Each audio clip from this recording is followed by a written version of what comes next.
दोस्तों आप लोग देख रहे हैं कट्टर न्यूज वालों का बहुत बहुत स्वागत है।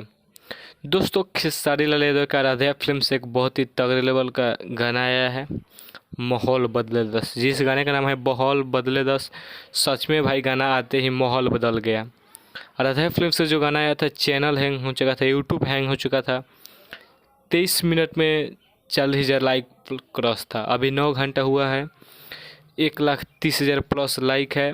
उसके बाद व्यूज़ तो 2 मिलियन है, लेकिन अपडेट हुआ है 1 मिलियन तक। 1 मिलियन व्यूज अपडेट हो चुका है।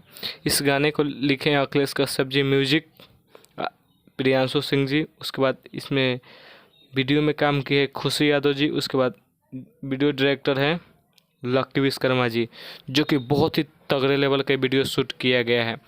बस आराध्या फिल्म्स का माहौल बदले था गाने को सुनते रहिए। कल तक 3 मिलियन कर देना है, बस इतना ही कहेंगे। अगर हमारे यूट्यूब चैनल पर नए हैं तो चैनल को सब्सक्राइब कर लीजिएगा भोजपुरी का हर छोटी बड़ी खबर देखने के लिए।